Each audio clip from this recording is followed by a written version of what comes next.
So very good morning my dear students. आज का discussion start करते हैं डॉक्टर रघुराम राजन जी के कोट के साथ। रघुराम राजन कहते हैं, if we do not reform the system we risk future crisis, transparency, proper regulation and consistent policies are the foundation of a strong financial sector. So my dear student, ये जो quote है ये एक तरह से इंडियन फाइनेंशियल सिस्टम को warning है।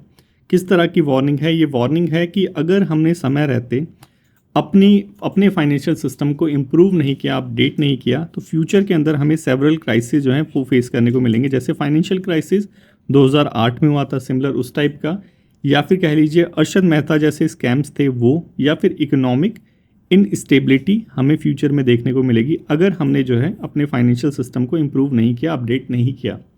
और इंडियन फाइनेंशियल सिस्टम आप सभी को पता होना चाहिए सिर्फ 3 पिलर के ऊपर टिका हुआ है। वो कौन कौन से 3 पिलर हैं हमारे? सबसे पहला पिलर है ट्रांसपेरेंसी, पारदर्शिता जिसे कहते हैं। दूसरा है हमारा प्रॉपर रेगुलेशन होने चाहिए और कंसिस्टेंट पॉलिसीज़, कि हम जो पॉलिसीज़ बनाते हैं फॉर द फाइनेंशियल सिस्टम उसमें कंसिस्टेंसी होनी चाहिए, फ्लक्चुएशंस नहीं होनी चाहिए।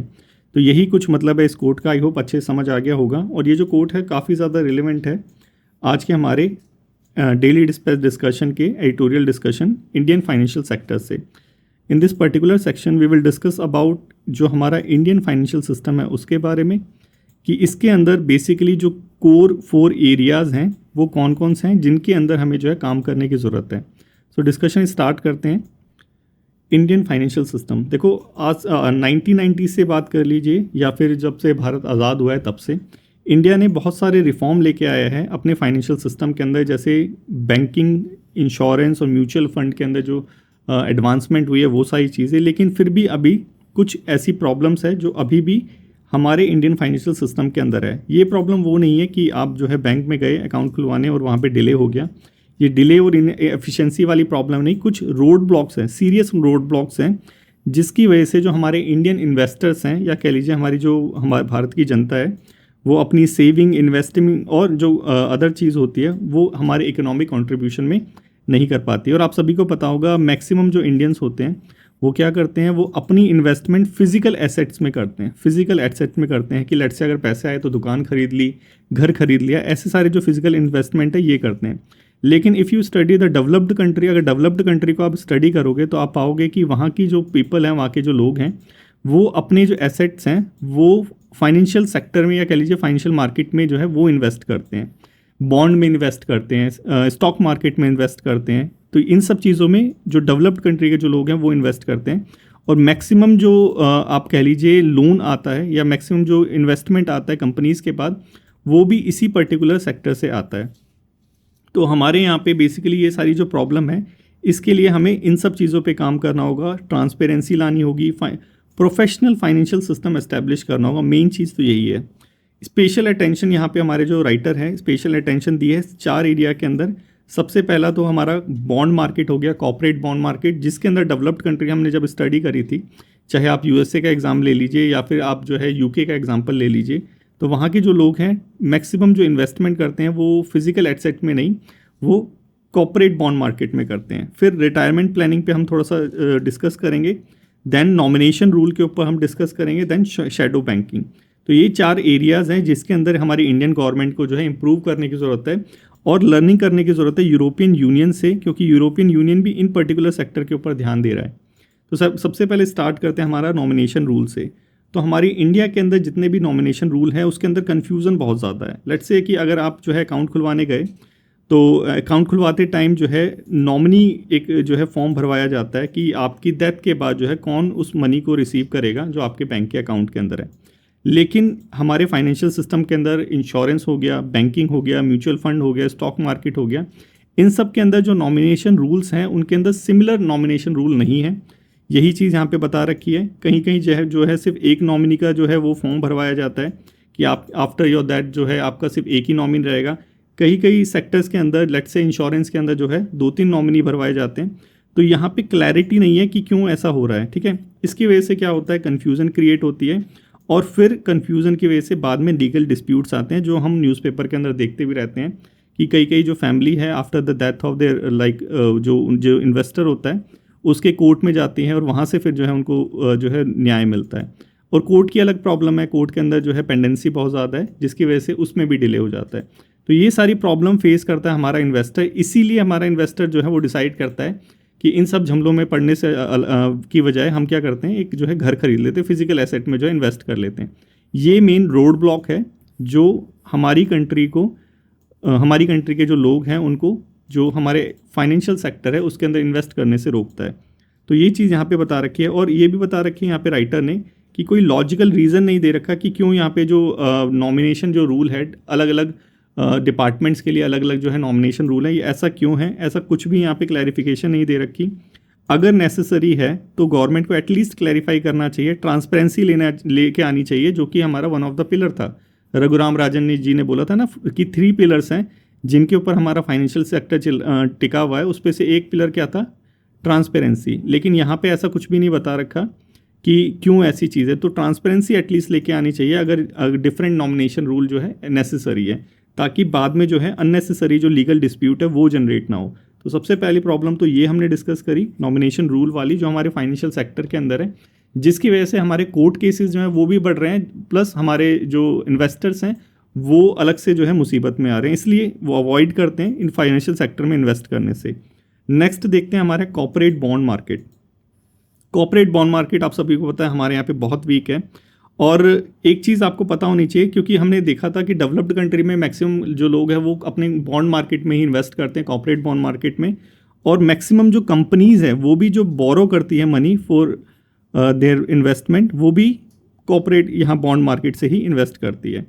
डेवलप्ड कंट्री के अंदर जो है ये मेजर सोर्स है बिजनेस फंडिंग का, ठीक है। तो एक चीज़ तो आपको यहाँ पे समझ आ गई होगी कि इंडिया का टारगेट है 2047 तक डेवलप्ड कंट्री बनने का। अगर डेवलप्ड कंट्री बनना है तो डेवलप्ड कंट्री जैसी हरकतें भी करनी पड़ेगी, जैसे कि हमें कॉर्पोरेट बॉन्ड मार्केट में ध्यान देना होगा, ठीक है।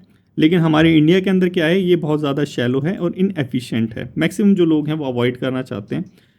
तो अगर एक बेटर बॉन्ड मार्केट होगी तो होगा क्या कि बिज़नेस का जो कॉस्ट है वो 2 से 3% तक जो है रिड्यूस हो जाएगा। तो डेफिनेटली अगर बिज़नेस प्रॉफिटेबल होगा, एम्प्लॉयमेंट जनरेशन होगी और इकोनॉमिक प्रोलिफरेशन होगा। लेकिन ये सारी चीज़ें होती नहीं है। क्यों? क्योंकि आरबीआई ने बहुत बार बोला है हमारे नेशनल स्टॉक एक्सचेंज को कि भाई जो है एक अच्छा सा बॉन्ड मार्केट का एक प्लेटफॉर्म जनरेट करें, लेकिन ऐसा कुछ होता नहीं है। होता क्यों नहीं है? क्योंकि हमारा जो नेशनल स्टॉक एक्सचेंज है वो बिजी है स्टॉक मार्केट ट्रेडिंग के अंदर, क्योंकि ये ज़्यादा प्रॉफिटेबल है for the brokers and exchanges के लिए। तो इसलिए वो क्या करता है कि आरबीआई के बोलने के बाद भी बॉन्ड मार्केट के ऊपर ध्यान नहीं देता। अब हमारी जो कॉर्पोरेट मार्केट है, स्पेशली स्टॉक एक्सचेंज वाली मार्केट है, इसके अंदर स्कैंडल बहुत ज़्यादा चल रहे हैं। जैसे 2 स्कैंडल तो आपको डेली न्यूज़ में भी देखने को मिल जाएंगे।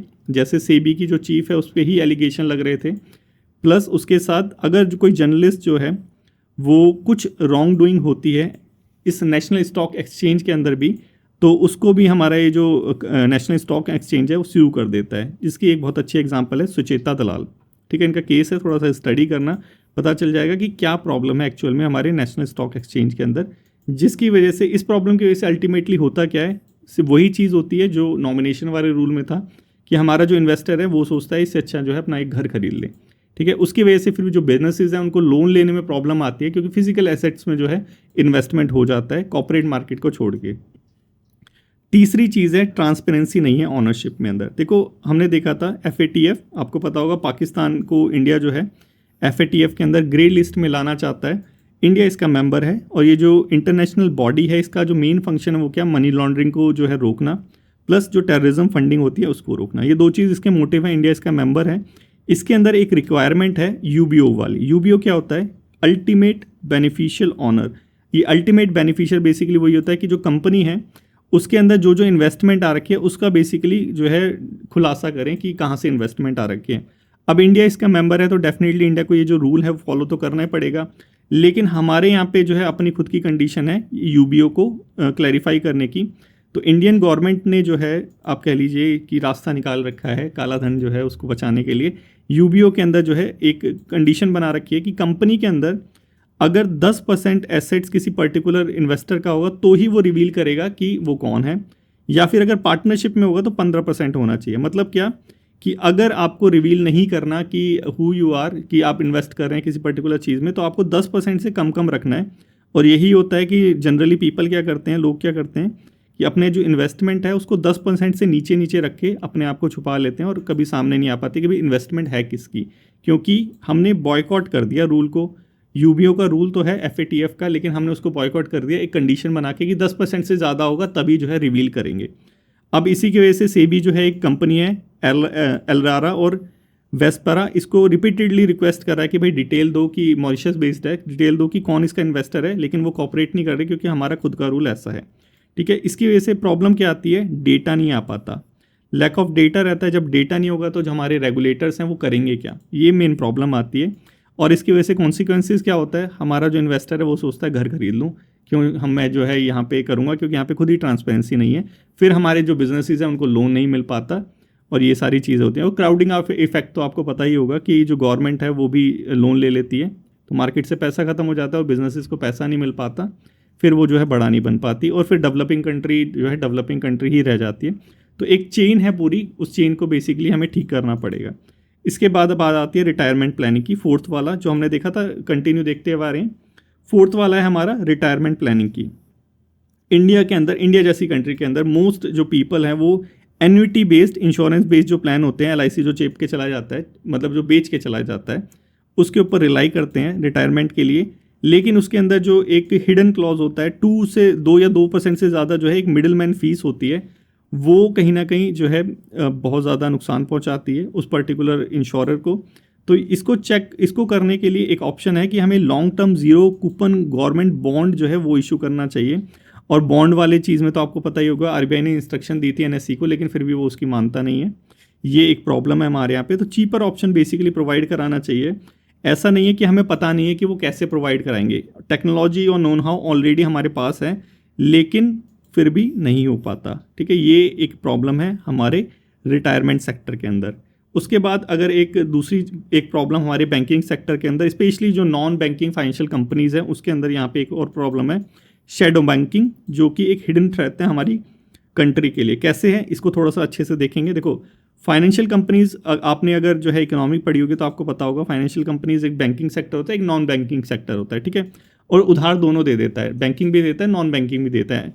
ठीक है, तो यहाँ पे जो बैंकिंग सेक्टर है, चलो वो तो ठीक है, उसके अंदर भी जो है डिफ़ॉल्ट वाले जो लोन वाला हो जाता है, उसकी प्रॉब्लम आती है। लेकिन जो नॉन बैंकिंग है, यहाँ पे वो डिस्कस कर रखा है कि जो फाइनेंशियल कंपनीज़ है, शैडो बैंक, वो फाइनेंशियल कंपनीज़ है जो बैंक की तरह एक्ट तो करती है, लेकिन फुली रेगुलेटेड बैंक नहीं है। जैसे एनबीएफसी जो होती हैं वो सारी कंपनी वही होती हैं। एनबीएफसी हो गई, ब्रोकर्स हो गए, मार्जिन लैंडर्स हो गए और रेपो ट्रेडर हो गए। ये सारे कौन है, ये एक तरह से शैडो बैंक्स हैं, मतलब डायरेक्टली बैंक नहीं है लेकिन बैंक जैसे बिहेव करते हैं। जैसे आपका हो गया एक उज्जीवन आता है जो लोन आपको प्रोवाइड कराता है, लेकिन वो बैंक नहीं है, वो बैंक की तरह बिहेव करता है। ठीक है, वैसे ही बहुत सारी कंपनीज़ हैं, छोटी छोटी जो कंपनीज़ होती हैं, जो एमएसएमईज़ को लोन वगैरह प्रोवाइड कराती है, वो सारे एनबीएफसी के अंदर आते हैं। उसी की यहाँ पे बात की गई है। ठीक है, यहाँ पे मेन प्रॉब्लम क्या है, मेन प्रॉब्लम है बैंक जो आपको लोन प्रोवाइड कराता है उसका तो फिक्स है, वो मॉनेटरी पॉलिसी के ऊपर डिपेंड होता है कि कितना लोन होगा कितना नहीं होगा। लेकिन जो एनबीएफसी है वो आपको दिखाता तो है कि भाई कम दे रहा है, लेकिन 20% से भी ज़्यादा जो है वो लोन जो है वो आपसे लेता है, इंटरेस्ट आपसे लेता है बेसिकली। अब इस इंटरेस्ट लेने की वजह से क्या होता है, डिफ़ॉल्ट का रिस्क और फाइनेंशियल इनस्टेबिलिटी का जो रिस्क है वो काफ़ी ज़्यादा बढ़ जाता है। और इसका एक बहुत अच्छा एग्जांपल है 2008 का ग्लोबल फाइनेंशियल क्राइसिस। तो इंडिया अगर इसको अवॉइड करना चाहता है तो हमें यहाँ पे स्ट्रॉन्ग रेगुलेशन लेके आने की ज़रूरत है। जैसे यूरोपियन यूनियन, जैसे मैंने आपको स्टार्टिंग में बताया था, already started tracking this kind of activity. तो हमें भी ये सारी चीज़ करने की ज़रूरत है, इंडिया को भी। सबसे पहली ज़रूरत तो यही है जो हर एडिटोरियल में बोलता हूँ कि भाई डेटा कलेक्ट करो, बिना डेटा हम डिसीजन मेकिंग नहीं कर पाएंगे। इमोशनल डिसीजन मेकिंग जो है डेवस्टेटिंग होती है, तो हमें सबसे पहले यही अवॉइड करनी चाहिए। और जो राइटर है बहुत ज़्यादा लगता है गवर्नमेंट का क्रिटिसिज्म कर रहा है, बोल रहा है कि इंडिया को एक रियल रिफॉर्म की ज़रूरत है, ना कि जो है नारेबाजी की, मतलब स्लोगन्स की ज़रूरत नहीं है कि एक भारत सशक्त भारत, ऐसे स्लोगन्स की नहीं, एक रियल रिफॉर्म की ज़रूरत है। तो हमें साफ सीधा दिख रहा है भाई क्रिटिसाइज़ कर रहा है गवर्नमेंट को। गोल क्या होना चाहिए, गोल जो हमने अभी अभी प्रॉब्लम्स डिस्कस करी वही हमारा गोल होना चाहिए कि सबसे पहले जो नॉमिनेशंस हैं, एक रूल होना चाहिए नॉमिनेशन का, डिफरेंट फाइनेंशियल सर्विसेज के लिए डिफरेंट नॉमिनेशन एक होना चाहिए इसके लिए। और उसके बाद जो हमारी बॉन्ड मार्केट है उसको रेगुलेटेड और हेल्थी बॉन्ड मार्केट क्रिएट करना चाहिए, रिटायरमेंट के लिए सेफर ऑप्शन होना चाहिए। और जो शैडो बैंकिंग है, जैसे NBFC वाले जो हैं 20% जो ब्याज की दर लगाते हैं, इंटरेस्ट रेट लगाते हैं, उनको फुली कंट्रोल रेगुलेट करना चाहिए। जब हमारे यहाँ पे क्लियर लॉज होंगे, ट्रांसपेरेंसी होगी, अकाउंटेबिलिटी होगी, तभी जो हमारी कंट्री है 2047 तक जो इसका टारगेट है डेवलप्ड कंट्री बनने का, डेवलप कंट्री एक्चुअल में बन पाएगी। तो आई होप आपको जो एडिटोरियल है अच्छे से समझ आ गया होगा, काफ़ी अच्छा था, मज़ेदार था, और यही है आज की डिस्कशन के अंदर। आई होप समझ आ गया होगा। कल से थोड़ा सा इसको हम सिस्टमैटिक वे में करेंगे। तो thank you so much for today's discussion. Take care.